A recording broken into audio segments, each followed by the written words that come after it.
Bwana Yesu asifiwe. Bwana Yesu asifiwe sana. Nawasalimu kwa jina la Yesu. Leo tuna somo zuri ambalo lina kichwa cha somo kinasema kumtumaini Bwana peke yake. Tuombe. Baba yetu na Mungu wetu uishie juu mbinguni, tuna kila sababu ya kulishukuru jina lako. Asante kwa wema wako, asante kwa ulinzi wako, asante kwa upendo wako maishani mwetu. Tunakwenda kujifunza somo hili Bwana, tunajikabidhi mikononi mwako tukiomba Roho yako mwema akaweze kutufundisha sawasawa na fadhili zako. Ndivyo tunavyoomba, ni katika jina lako Yesu, amina.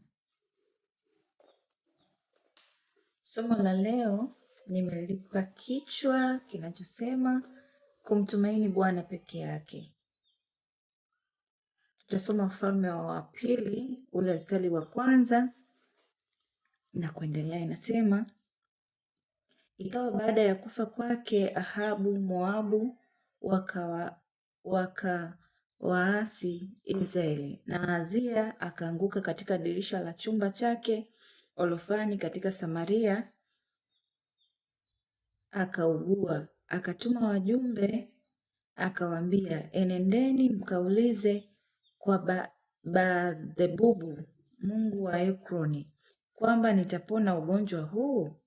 Lakini malaika wa Bwana akamwambia Eliya Mtishibi, ondoka uende ukaonane na wale wajumbe wa mfalme wa Samaria, ukawaambie, je, ni kwa sababu hapana Mungu katika Israeli hata mnakwenda kuuliza kwa Baal-zebubu mungu wa Ekroni? Basi sasa Bwana asema hivi, hutashuka katika kile kitanda ulichokipanda, bali hakika utakufa. Eliya akaondoka. Wale wajumbe wakarudi na mfalme akawaambia, mbona mmerudi? Wakamwambia, mtu alitutokea akaonana nasi akatuambia, enendeni rudini kwa mfalme yule aliyewatuma mkamwambie, Bwana asema hivi, je, ni kwa sababu hapana Mungu katika Israeli hata mnakwenda kuuliza kwa Baal-zebubu mungu wa Ekroni? Basi kwa ajili ya hayo hutashuka katika kile kitanda ulichokipanda, bali hakika utakufa. Bwana Yesu asifiwe. Tunamwona hapa mfalme aliugua. Alivyougua akaamua kutuma wajumbe waende wakaulize kwa mganga. Lakini malaika wa Bwana akamtokea Eliya, akamtokea Eliya akamwambia awaambie hao watu, wakamrudia mfalme wakamwambia, hakika utakufa. Kwa hiyo tunaona neno la Mungu linatuambia tumtumaini Bwana peke yake, tusiwe na miungu, yani tusiamini waganga. Tunaona mfalme aliamini waganga kuliko kumwamini Mungu. Na ukisoma Yeremia 17, ukisoma Yeremia 17 fungu la 5 linasema, Bwana asema hivi, amelaniwa mtu yule amtegemeaye mwanadamu, amfanyie mwanadamu kuwa kinga yake, na moyoni mwake amemwacha Bwana. Maana atakuwa kama fukara nyikani, hata ona yatakapotokea mema, bali atakaa jangwani palipo ukame. Katika nchi ya chumvi isiyokaliwa na watu, amebarikiwa mtu yule anayemtegemea Bwana, ambaye Bwana ni tumaini lake. Somo letu linatuambia kumtumaini Bwana peke yake. Bwana Yesu asifiwe. Tunatakiwa tumtumaini Bwana peke yake. Haijalishi unapitia pito gani, haijalishi umekumbwa na nini, mtumaini Bwana peke yake. Mfanye Bwana kuwa kinga yako.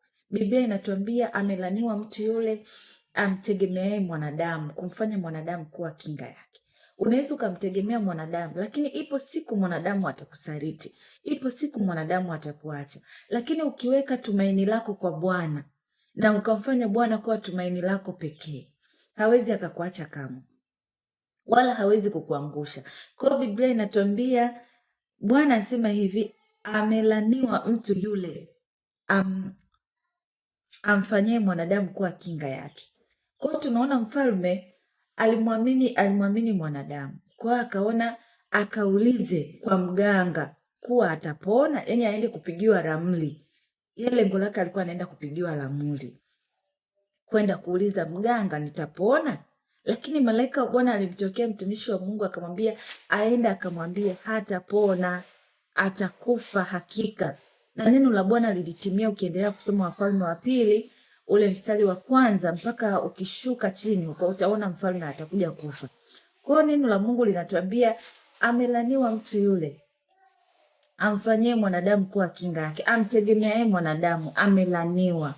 Kwa maisha yetu yote sisi sote tunatakiwa tumtegemee Mungu peke yake, ambaye tumfanye kuwa tegemeo letu. Yaani haijalishi unapitia nini, haijalishi umekumbwa na nini, imani yako isife kwa Mungu. Haijalishi wanadamu wa watu kuelewa, lakini imani yako iweke kwa Mungu peke yake, na Mungu atakupigania.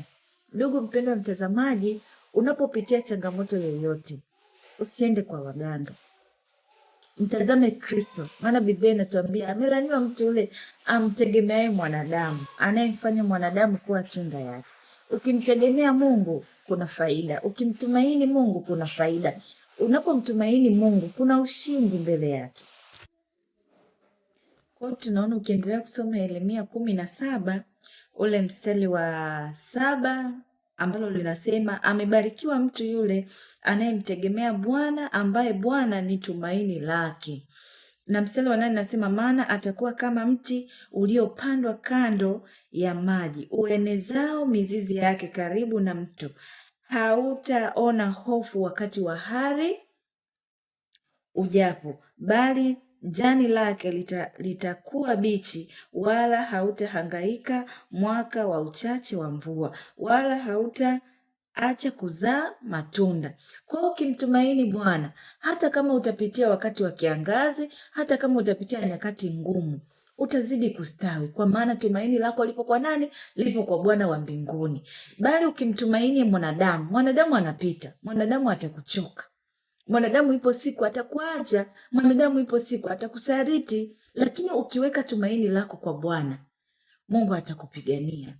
Bwana Yesu asifiwe. Kwa ndugu mpendwa mtazamaji, unapochukua hatua na kujifunza zaidi, kumtafuta Mungu zaidi, kumfanya Mungu kuwa kinga yako, kumfanya Mungu kuwa tegemeo lako, acha kuwategemea wanadamu, acha kuamini wanadamu. Wanadamu ipo siku atakusaliti, wanadamu ipo siku atakuacha, lakini Mungu peke yake hawezi kukuacha. Kwa hiyo amebarikiwa mtu yule anayemtumaini Bwana. Yaani ukimtumaini Bwana ni furaha tele. Haijalishi utapitia nyakati gani, lakini utakuwa na tumaini la milele. Moyoni mwako utakuwa na amani, maana unamjua Bwana atakupigania.